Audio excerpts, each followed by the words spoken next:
Hi there and welcome to another session of accountancy with me, Vishwanath sir. Right now we are with the financial statements of a company and we were discussing the certain items which is there in the balance sheet.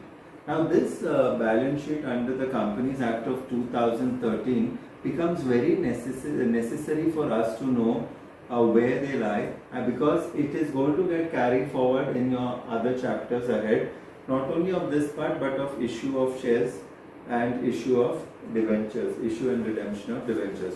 So this is something which we need to know, and today what we shall be doing is that we shall take certain main heads and subheads of equity and liability, go through them a little bit minutely and properly so that it will become easier for us to put it forward whenever needed. Okay, so under which main head and subhead of equity and liability are the following items. So remember, the main head is of course given to us. Debentures. Okay, now what are debentures? Debentures are basically they are long-term borrowings which last for more than 1 year. So the main head of debentures is non-current liabilities, and under that it comes under the subhead is long-term borrowings. So telling you again, debentures are something which we borrow on a long-term basis. So the main head is non-current liabilities. Okay, non-current liability is going to last you for more than 1 year, and the subheading is long-term borrowings. So debentures, main head, non-current liabilities, and subhead is long-term borrowings. Let's go to the next one, public deposits. These are basically deposits which are taken by the company from the public, and it will be returned to them over a period of a few years. So it is 100% more than 1 year. Okay, it is 100% more than 1 year. So it doesn't come into the qualification of current liability. It will come into the qualification of non-current liability.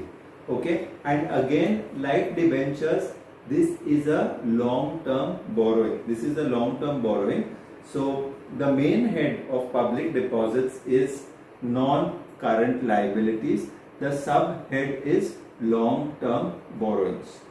Okay, from here I go to the next item, which is known as securities premium reserve. Okay, securities premium reserve is basically the additional amount which we take whenever we issue or reissue shares. Okay, so we are going to get that additional amount. So it cannot be actually put into capital, but it is put in reserves and surplus. So the main head of securities premium reserve is shareholders funds, and the subhead is reserves and surplus. The main head is shareholders funds and the subhead is reserves and surplus. Okay, so that is your securities premium reserve. From securities premium reserve, let's go to the next item, which is capital reserve. Now capital reserve is basically the reserve which is a profit which we earn by selling off your capital assets, and when you get that profit, it is transferred here. It could also be whenever you are forfeiting or reissuing shares. Even on that case, it could come here. So capital reserve is almost, or in fact you can tell is the same as securities premium reserve. The main head is shareholders funds, and the subheading is reserves and surplus. Okay, so capital reserve, main head shareholders funds, subhead is reserves and surplus. Okay, then we go to forfeited shares account. Now forfeited shares account is again the main head is shareholders funds, and the subhead is subscribed capital, because what happens is that it gets added back here. So forfeited shares, they are the ones which are taken back for the non-payment. Fine. So forfeited shares account, the main head is shareholders funds and the subhead is subscribed capital, shown by way of addition. Okay, then I come to the next item, that is interest accrued and due on debentures. Okay, so I have to pay this. So if I have to pay this, it is a liability, but it is a short term liability. So a short term liability can be treated as a current liability. So the main head of interest accrued and due on debenture is current liability, and the subheading is other current liabilities. It's other current liabilities. Then we go to bills payable. Bills payable again is a short term liability, so you can tell it is a current liability, and the subheading is trade payables. Okay, so we have to pay to the creditors because we have assured them, we have signed a bill of exchange with them, and such a bill of exchange for us is a bills payable. So the main head is the current liability, and the subhead is other current trade payables, because trade payable consists of creditors and bills payable. Then let's go to the next one, advances received from customers. So advances received from customers cannot be treated as an income. Okay, it is a current liability and it comes under the subhead of other current liabilities. Just repeating again, advances received from customer, it comes under current liabilities, and the subhead is other current liability.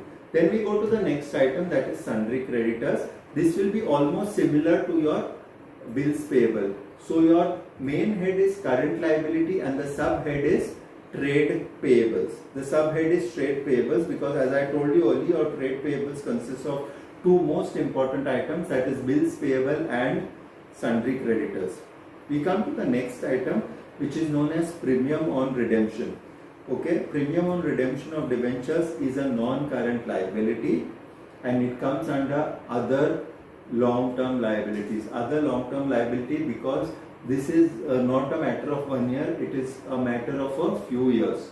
Okay, so these are certain 10 items which we picked up. To make ourselves sure, we should know what is the main head and the subhead. Okay, I'm just repeating this. Debentures, the main head is non-current liability and the subhead is long-term borrowings. Public deposits, main head is non-current liabilities and the subhead is long-term borrowings. Third, securities premium reserve, main head is shareholders funds, and the third is reserves and surplus, that is the subhead. Capital reserve, shareholders funds, and the subheading is reserves and surplus. Forfeited shares, shareholders funds, and it gets added to the subscribed capital. Okay, interest accrued and due on debenture, current liability, and it will fall under other current liabilities. Bills payable, it will come under current liabilities, and trade payable, same with creditors, current liabilities and trade payables, advance received from customers, current liabilities and other current liabilities. Okay, so these are a few which are there. I'll discuss a few more which comes under this section of equity and liabilities. Interest accrued and due on loans. Okay, interest accrued means we have to pay. So it is a current liability and the main head is current liability and the subhead is other current liabilities. Okay, the next is interest accrued but not due on unsecured loan. The same effect. It is current liability and other current liabilities. Debenture redemption reserve, the main head is shareholders funds and the subhead is reserves and surplus. Okay, it is a reserve. Capital redemption reserve, same thing. The main head is shareholders funds and it comes under reserves and surplus. Advances from customers, long term. So if it is long term, it's a non-current. If it is short term, then it's a current liability. It's a long term, it's a non-current liability, and the subhead is other long-term liabilities. Okay, so just repeating this 5 again. Interest accrued and due on secured loans, current liability, and the subheading is other current liability. Interest accrued but not due on unsecured loans, again it is a current liability, and the subheading is other current liabilities. Debenture redemption reserve, shareholders funds, and the subhead is reserves and surplus. Capital redemption reserve, again shareholders funds, and reserves and surplus, and advances from customers, that is long term non-current liabilities and other long-term liabilities. Okay, and there are items like trade payables, which is a current liability, provision for taxes, again current liabilities, and trade payables of course comes under subhead of trade payables, and provision for tax comes under short-term provision. Please revise through these items very well, the main head and the subhead, and we shall continue further and go and slightly go to the assets part of it next time. Okay, thank you so much. This is Vishwanath sir signing off.